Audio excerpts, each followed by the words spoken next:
Hello guys, welcome back. This is Sakshi. तो उम्मीद है कि आप सब शी हल्क के नेक्स्ट एपिसोड के लिए बेकरार हैं। तो इस एपिसोड की कहानी में आगे बढ़ने से पहले इस वीडियो को लाइक जरूर कर दे, जिससे आपका प्यार हमारे चैनल को मिल सके। अब लाइक भी कर दो यारो, अच्छी चीजों को इग्नोर नहीं करते। तो कहानी की शुरुआत होती है एक टीवी एडवर्टीजमेंट से, जिसमें हम टाइटेनिया को देखते हैं, जिसने शी हल्क के नाम को ट्रेडमार्क करवा दिया है और बहुत सारी ब्यूटी प्रोडक्ट्स को शी हल्क के नाम से लॉन्च कर दिया। और मैं आपको बता दूं कि पिछले एपिसोड के एंड में हमने देखा था कि टाइटेनिया ने जेनिफर पर ये केस कर दिया था कि शी हल्क का नाम उसका है और जेनिफर उसके नाम को यूज कर रही है। और अब इस केस को जेनिफर हार चुकी है, तो कानूनी तौर पर शी हल्क का नाम टाइटेनिया को हो चुका है। जेनिफर भी ये देखकर हैरान थी कि शी हल्क का नाम यूज करके टाइटेनिया बहुत पैसे छाप रही है। इन्फ्लुएंसर होने का फायदा वो बहुत अच्छे से उठा रही है और शी हल्क प्रोडक्ट्स की डिमांड इतनी बढ़ गई थी कि शी हल्क के प्रोडक्ट्स और टाइटेनिया के पोस्टर पूरे शहर में छप चुके थे। जेनिफर टीवी में शी हल्क एड्स, सड़कों पर टाइटेनिया के पोस्टर और कार में टाइटेनिया के इंटरव्यूज को देखकर परेशान थी।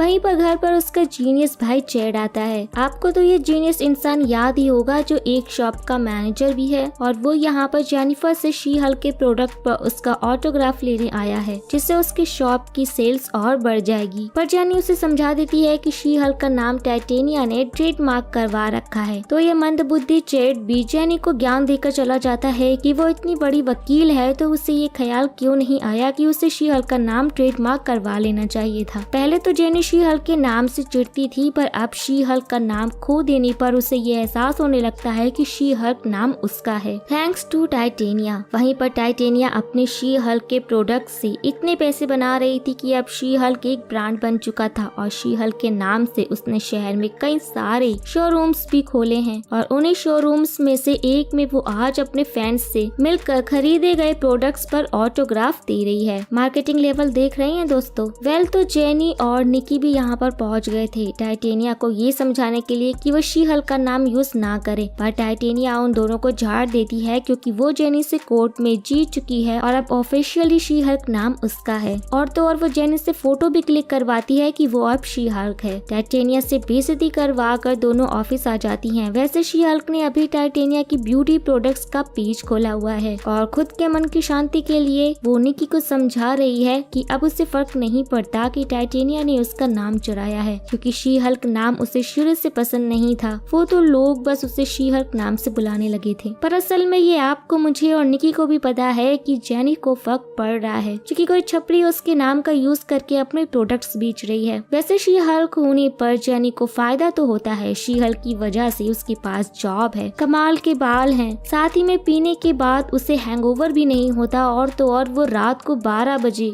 हेडफोन लगाकर बिना किसी डर के घर से बाहर जाती है। अब ये सारी बातें किसी आम लड़की के लिए किसी सपने की तरह होती हैं। तो निकी उसे खुद को छोटी तसल्ली देने को बोलकर वहाँ से चली जाती है। पर शी हल्क इतना गुस्सा थी कि उसने स्टेपलर को स्ट्रेस बॉल समझकर दबा दिया, जिससे उस स्टेपलर का कचूमर निकल गया था। उधर निकी भी टाइटेनिया की ब्यूटी प्रोडक्ट्स को ऑनलाइन देख रही थी, क्योंकि उसने उन ब्यूटी प्रोडक्ट्स के प्राइस बहुत ज्यादा रखे थे। तभी वहाँ पर पक आकर निकी से मदद मांगता है। वैसे पक को आयरन मैन 3 के न्यू लॉन्च हुए स्नीकर्स लेने थे, पर दिक्कत ये थी कि एक आदमी को एक जोड़ी स्नीकर से मिल सकते हैं। तो वो निकी को अपने साथ ले जाकर आयरन मैन 3 के स्पेशल एडिशन की 2 जोड़ी स्नीकर लेना चाहता था। एक जोड़ी वो यूज करेगा और दूसरी जोड़ी वो एज अ रेयर कलेक्शन के तौर पर रखेगा। वैसे पक के पास और भी कई सारी रेयर चीजें हैं, जैसे कि सुपर हीरो के क्लोथ्स। ये सारे रेयर कलेक्शन उसे उसके ड्रिप ब्रोकर अलोंसो से मिले हैं। अलोंसो वो शख्स है जिसके पास फैशन की सभी चीजें उपलब्ध हैं। ये सुनकर निकी की आंखें चमकती हैं, क्योंकि उसे किसी बंदे से शी हल्क के लिए सुपर ह्यूमन वाले कपड़े बनवाने थे। पक को अलोंसो पर पूरा भरोसा था कि वो शी हल्क के लिए कपड़े बनाने वाले को ढूंढ लेगा। तो निकी पक को पहले उसकी मदद करने को बोलती है, जिसके बाद वो उसके साथ आयरन मैन 3 के स्नीकर्स लेने जाएगी। दोनों में ये डील हो जाती है। वहीं पर हम शी हल्क को देखते हैं, जो टाइटेनिया के इंटरव्यूज को देखकर खुद को दिलासा देने में लगी थी कि उसे फर्क नहीं पड़ता। उधर निकी और पक दोनों एक बाबा कैफे के सामने आए थे, क्योंकि एलोंसो ने उन्हें यहीं पर भेजा था, ये बोलकर कि इस बाबा कैफे में उन्हें सुपर ह्यूमन के कपड़े मिलेंगे। अब दोनों एक कोरियन बंदे से मिलते हैं। वैसे पूरे कैफे में बस ये दोनों ही थे। पक उस बंदे को बताता है कि उसे उसके ड्रिप ब्रोकर एलोंसो ने यहाँ पर भेजा भेजा है सुपर हीरो माल के लिए, जिसका जवाब वो कोरियन बंदा नहीं देता तो निकी चाइनीज में उससे बोलती है कि वो पुलिस वाले नहीं हैं। तो वो उन्हें बताता है कि वो चाइनीज नहीं है और फिर वो उन दोनों को अपने खुफिया कमरे में लाता है, जहाँ पर उसने एक कपबोर्ड में कैप्टन अमेरिका की नकली शीट, थॉर का हथौड़ा और फालतू के एवेंजर्स की टी शर्ट रखे थे, जिस पर एवेंजर्स की स्पेलिंग भी गलत लिखी हुई थी। पक कैप्टन की शीट और थॉर का हथौड़ा साथ में लेकर कोरियन बंदे को समझाता है कि उन्हें असली सुपर हीरो बनाने वाले टेलर का पता चाहिए। इस दौरान पक शीट और हथौड़े को साथ में यूज कर रहा था। भाई सच बता रही हूँ, ये देखकर तो एंड गेम का वो सीन याद आ गया था जब कैप्टन ने हथौड़े को समन किया था। अब भी गूस बम्स आ रहे हैं यार। Fell back to the story, उस कोरियन बंदे को एक ऐसे टेलर के बारे में पता तो था जो सुपर हीरो के लिए कपड़े बनाता है, पर वो टेलर बहुत बिजी रहता है, तो उसके हिसाब से उम्मीद कम है कि वो टेलर उनसे मिलेगा। एड्रेस के बदले उन दोनों को उसकी फालतू की टी शर्ट्स और कैप्स खरीदने पड़ते हैं। दोनों उस टेलर का एड्रेस लेकर कोरियन को उसकी एडवाइस उसके पास रखने का ज्ञान देकर वहाँ से निकल जाते हैं। आगे हम निकी और पक को एक एडवांस गेट के सामने देखते हैं। वो बाहर से ही टेलर को बताते हैं कि उन्हें उनके क्लाइंट के लिए कपड़े चाहिए। पहले वो टेलर उन्हें वहाँ से भगा देता है क्योंकि उनके पास कोई रेफरेंस नहीं था, पर जब वो दोनों टेलर को बताते हैं कि उनका क्लाइंट एक एवेंजर है तो वो टेलर उन्हें अपॉइंटमेंट दे देता है। अपॉइंटमेंट मिलने की खुशी में दोनों डांस कर रहे थे, तो टेलर उन्हें वहाँ से जाने को बोलता है क्योंकि उनके अजीब से डांस को वो अपनी सीसीटीवी कैमरा से देख रहा था। उधर ऑफिस में शी हल्क की क्लास हॉलीवे लगा रहे थे क्योंकि उन्होंने आज बिल बोर्ड पर शी हल्क के नाम का बड़ा सा पोस्टर देखा जिसमें ब्यूटी प्रोडक्ट्स की मार्केटिंग हो रही थी। शी हल्क उन्हें समझाती है कि ये सब टाइटेनिया ने किया है, तो हॉलीवे उसे समझाते हैं कि उन्होंने उसे एज अ शी हल्क इस लॉ फॉर्म में काम पर रखा था और शी हल्क की उनके सुपर ह्यूमन क्राइम डिवीजन का चेहरा है। तो अगर जेनी एक वकील होकर अपनी आइडेंटिटी तक को नहीं बचा सकती तो वो उसे एज अ वकील कैसे रखेंगे। ये सुनकर तो शी हल्क का दिमाग पूरी तरह से टाइटेनिया पर खराब हो जाता है और मिस बुक के पास जाकर टाइटेनिया पर वो केस करने को बोलती है। लॉ के अनुसार एक वकील अपना केस खुद नहीं लड़ सकता, इसलिए शी हल्क ने मिस बुक की मदद ली। बात करें मिस बुक की तो वो एक यंग, कॉन्फिडेंट, स्टाइलिश, फैशनेबल और स्मार्ट वकील है। तो सबसे पहले मिस बुक शी हल्क को अपना क्लाइंट बनाकर उससे सीधा सा सवाल करती है कि उसने अपना नाम ट्रेडमार्क क्यों नहीं करवाया, क्योंकि शी हल्क के दिमाग में ये बात आई ही नहीं कि उसे अपना नाम ट्रेडमार्क भी करवाना होगा। मिस बुक शी हल्क की परेशानी और नासमझी को समझ जाती हैं और टाइटेनिया पर दोबारा केस करती हैं कि टाइटेनिया ने शी हल्क का नाम जिस डेट को ट्रेडमार्क करवाया था उस डेट से पहले ही शी हल्क का नाम उसका नहीं मिस जेनिफर वॉल्टर का था। टाइटेनिया ने रियल शी हल्क से उसका नाम चुराया और यूज करके खूब पैसे छापे। प्लान तो तगड़ा था, पर मिस बुक निकी को बुलाकर शी हल्क के सूट को ठीक करवाने को बोलती है, तो निकी उन्हें बताती है कि उसने सुपर हीरो डिजाइनर से अपॉइंटमेंट पहले ही ले रखी है। अब सीन आता है कोर्ट का, जहाँ पर टाइटेनिया का वकील जज से इस केस को एक टाइम पास बताता है क्योंकि शी हल्क के नाम का ट्रेडमार्क टाइटेनिया के पास है। पर मिस बुक अपनी दलील में जज को बताती है कि जब जेनिफर वॉल्टर पहली बार हल्क बनकर लोगों के सामने आई तो लोगों ने उनका नाम शी हल्क रख दिया, जिसके सबूत वो जज को भी देती है और वो टाइटेनिया पे केस करती है कि उसने शी हल्क का नाम अपने नाम पर ट्रेडमार्क करवाया और बिना एफटीओ प्रूफ प्रोडक्ट्स को शी हल्क के नाम पर बेचा। अपने प्रोडक्ट्स की बेइज्जती सुनकर टाइटेनिया भड़क जाती है क्योंकि उसके प्रोडक्ट्स की रेटिंग 5 स्टार की है। मैं आपको बता दूं कि ये सारे इन्फ्लुएंसर पेड रिव्यू डलवाते हैं, खास करके ब्यूटी प्रोडक्ट्स की। जस्ट टाइटेनिया को कोर्ट में उसके प्रोडक्ट्स की मार्केटिंग करने से मना करते हैं और तब उसका वकील उन्हें शी हल्क का एक वीडियो क्लिप दिखाता है जिसमें शी हल्क मीडिया वालों को बता रही है कि शी हल्क नाम उसका नहीं है और उससे शी हल्क नाम से नफरत है। और उस वकील के हिसाब से वॉल्टर को शी हल्क नाम से लगाव तब से होने लगा था जब से टाइटेनिया ने शी हल्क नाम को अपने नाम से ट्रेडमार्क करवा लिया। वकील की बात से मैं, आप सब और जज भी सहमत हैं। तब मिस बुक हम सब के सामने उस इंटरव्यू को पेश करती है जिसमें एक टीवी इंटरव्यू में शी हल्क अपना नाम कबूल करती है, ये कहते हुए कि लोगों ने उसे शी हल्क का नाम जबरदस्ती दिया है, पर जब लोगों ने उसे ये नाम दिया है तो उसकी मर्जी नहीं चलेगी और अब से वो शी हल्क है। ये सुनकर तो जज के साथ मेरा भी मन बदल जाता है और जज मिस बुक को और सबूत पेश करने के लिए बोलती है जो ट्रेडमार्क डेट से पहले ये प्रूफ करती है कि Jennifer Walter he she Hulk है। कोर्ट से निकलने के बाद शी हल्क निकी के साथ सीधे डिजाइनर के पास जाती है क्योंकि आज ही उसका अपॉइंटमेंट था। अंदर जाने पर उसकी मुलाकात फेमस डिजाइनर ल्यूक से होती है। ल्यूक भी शी हल्क को देखकर शॉक था। अब जब ल्यूक को पता चलता है कि शी हल्क कभी एवेंजर का हिस्सा नहीं बनी है तो वो भड़क जाता है, पर निकी उसे समझा देती है कि ये हल्क की बहन है और जल्द ही शी हल्क एवेंजर्स को ज्वाइन करेगी, बस पेपर साइन होने बाकी हैं। नेपोटिज्म पर अब ल्यूक को भी यकीन था तो वो निकी की बातों पर भरोसा कर लेता है और शी हल्क से पूछने लगता है कि उसे किस टाइप का सूट चाहिए, जैसे में वाटर प्रूफ, फायर प्रूफ या कोई हथियार रखने वाला सूट। पर शी हल्क को एक नॉर्मल सूट चाहिए था। नॉर्मल सूट की बात सुनकर ल्यूक उन दोनों को अपनी शॉप से भगाने लगता है क्योंकि उसे नॉर्मल चीजें बनाना पसंद नहीं है, क्योंकि उसे उस काम को करने में इंटरेस्ट नहीं है जिसमें कोई चैलेंज ही ना हो। पर निकी उसे शांत करवाकर शी हल्क को जेनिफर में बदलने को बोलती है। जेनिफर बनते ही शी हल्क के सूट में वो डूब जाती है। अब ल्यूक को जेनिफर में एक नया चैलेंज दिख रहा था तो वो सूट बनाने के लिए मान जाता है और अपने असिस्टेंट टेंसली को स्ट्रेच वूल का एक बड़ा ऑर्डर देने को बोलता है। वापस लॉ फर्म आने पर वो दोनों मिस बुक के फैशन सेंस और उसके कपड़ों को देखकर जलती हैं। ट्रस्ट मी, ये बातें सभी लड़कियों में कॉमन हैं, भले ही वो सुपर हीरो हो या फिर मेरी ही तरह एक यूट्यूबर।